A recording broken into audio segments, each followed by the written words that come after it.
नमस्कार बहन और भाइयों, इतिहास की ज्ञान सागर में आपका एक बार फिर से स्वागत है। आज का हमारा विषय है भारतीय सभ्यता का प्रारंभ। ये एक विस्तृत विषय है, बहुत ही गहरा विषय है और संसार में एक भ्रम फैलाया हुआ है कि सभ्यता, तो मैंने बताया कि एक बहुत भ्रम फैलाया हुआ है। भ्रम यह है कि सभ्यता जिस किसी देश में खुदाई में कुछ मिल गई उसी को मानेंगे कि उस देश की सभ्यता तो फलाने से डेट से शुरू हुई थी। अब जैसे भारत की जो मतलब जब खुदाई हुई, जो पुरातत्व विभाग वालों ने कराई, तो वहां पे जो आज पाकिस्तान में है, पहले वो भारत में ही थी। मोहनजोदड़ो और हड़प्पा कि वहां पे खुदाई में कुछ टीले थे, वो उनको खोदा तो वहां पे जो है नीचे कुछ नीम भरी हुई ऐसे जो है स्थल निकले, उसको बोलते हैं। उन्होंने जो वहां के खुदाई जिनके निर्देशन में हुई थी, उसको बीबी लाल नाम था उनका। तो उन्होंने जो है इसको बोला कि ये तो एक सभ्यता है। ये सब बातें बाहर से, विदेश से चल के हुई आई हुई हैं कि भाई फलाना जो देश है, कोई भी देश है, वो इतना पुरानी सभ्यता है उसकी। जबकि मैं पहले ही अपनी वीडियो में बता चुका हूं कि भारत एक जीवंत सभ्यता वाला देश है। वहां कभी सभ्यता मरी नहीं जो खुदाई में से निकले। क्यों? क्योंकि वहां कभी ऐसी परिस्थिति नहीं बनी कि लोग वहां भाग जाएं या नष्ट भ्रष्ट हो जाए। कभी ही ऐसी स्थिति बनी कि भाई जहां पे ऐसे बाढ़ आ गई या उनका सारा कुछ था, उनके परिवार नष्ट भ्रष्ट हो गए, वो छोड़ के चले गए। तो हम ज्यादातर उस जगह को खंडर बोलते थे।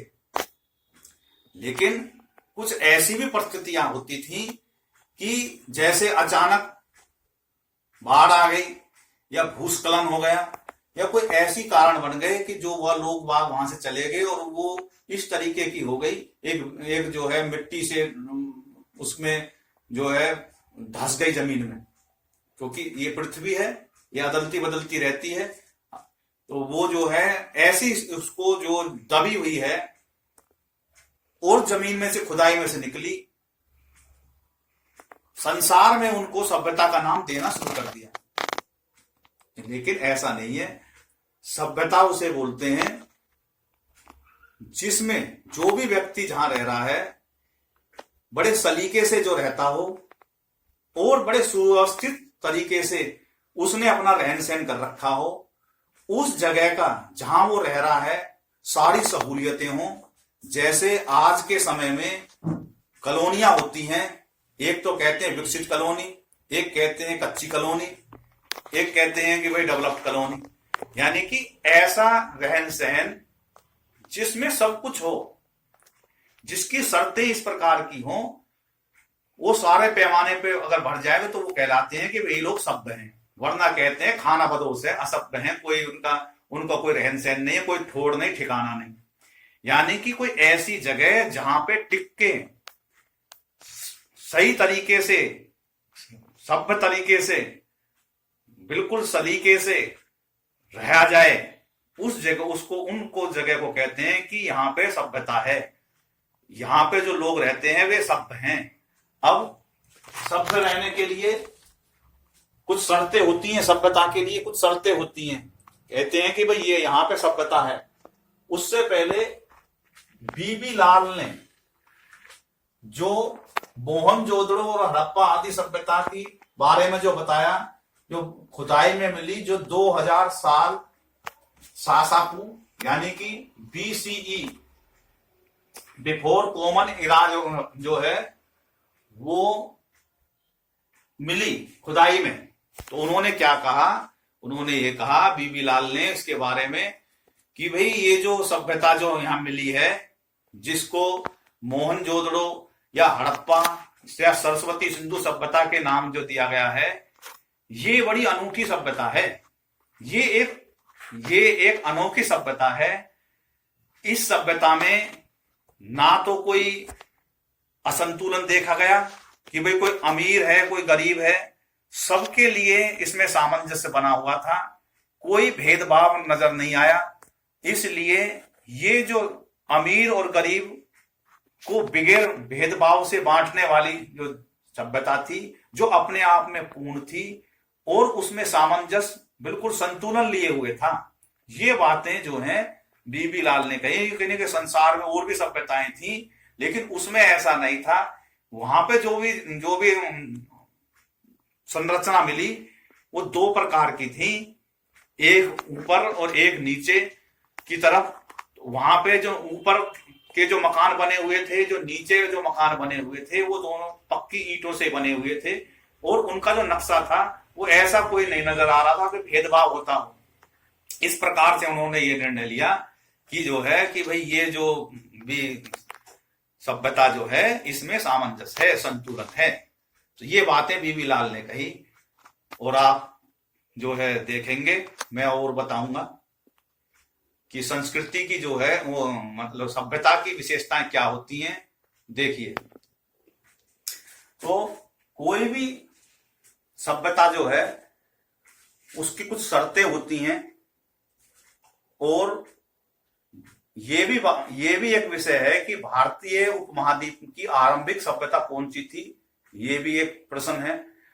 तो हमारे जो भारतीय उपमहाद्वीप में जो खुदाई में सबसे पहले जो आप ये संरचना निकली, ये यही थी, सिंधु सरस्वती सभ्यता। और इसी को ही हम कह सकते हैं कि ये भारतीय उपमहाद्वीप की पहली सभ्यता थी। इसके अलावा मिस्र वगैरह में और वहां पे मेसोपोटामिया में ये थोड़े कुछ दिन पहले ही वहां पे खुदाई में निकल चुकी थी, लेकिन हमारे यहाँ जो खुदाई हुई तो वहां ये निकली हड़प्पा सभ्यता। उसके अलावा उसके बाद में और भी खुदाई होती रही, तो यहाँ पे गुजरात में लोथल है, तो और भी ऐसे जगह जगह निकलती गई। तो ये सिलसिला आज भी जारी है। खैर, उसमें ना जाते हुए हम कहते हैं कि सभ्यता की विशेषता क्या होती है। अब कोई भी सभ्यता है,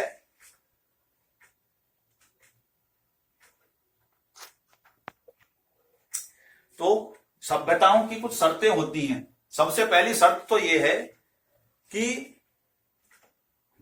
कोई भी सभ्यता तभी टिक पाएगी जब वहां कानून व्यवस्था ठीक हो।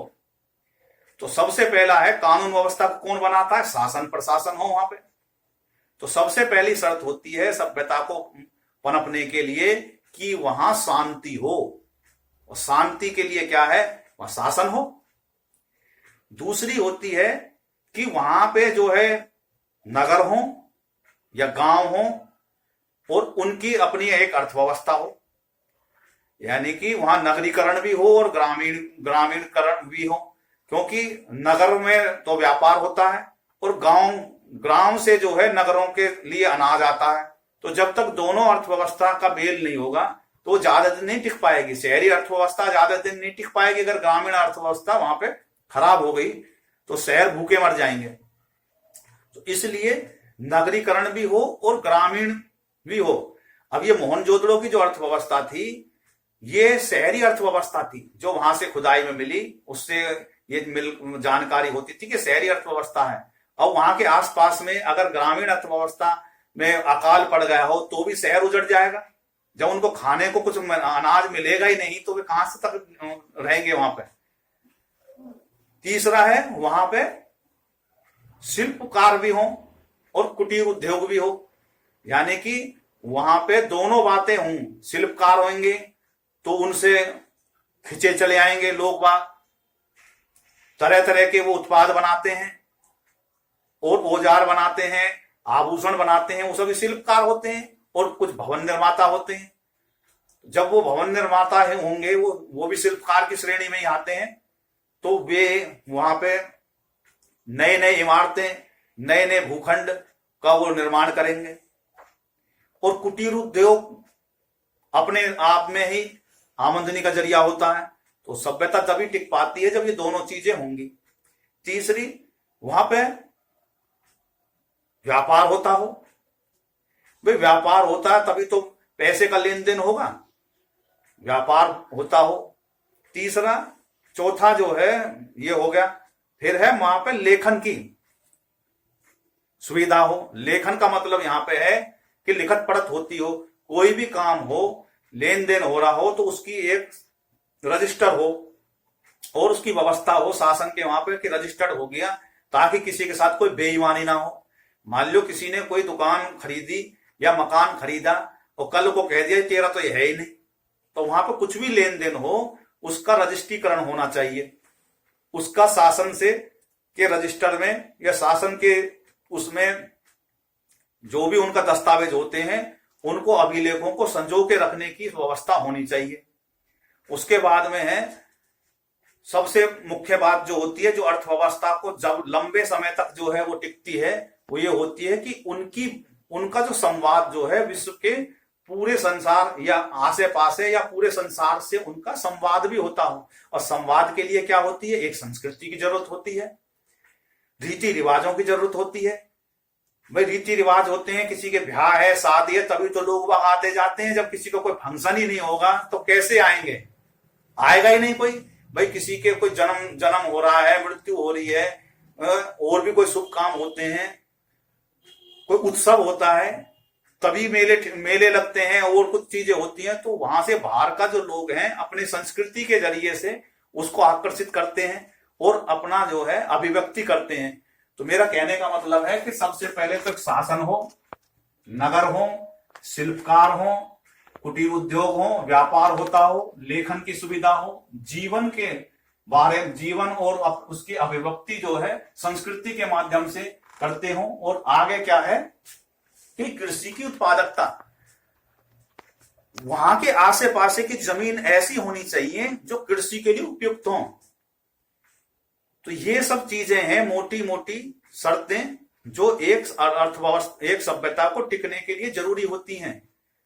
और अगर ये चीजें नहीं हैं तो सभ्यता नहीं टिक पाएगी, ज्यादा दिन तक नहीं टिक पाएगी, वो उखड़ जाएगी, वो मृत हो जाएगी।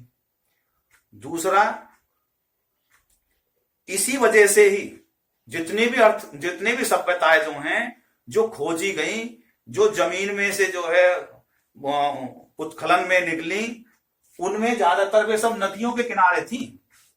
ये सरस्वती नदी के, सिंधु नदी के किनारे, सरस्वती के नदी के किनारे, कोई व्यास नदी के किनारे थी। इस प्रकार से जितनी भी सभ्यताएं थी वो सब नदी किनारे थी। क्यों थी नदी किनारे? नदी किनारे रहने के दो लाभ थे।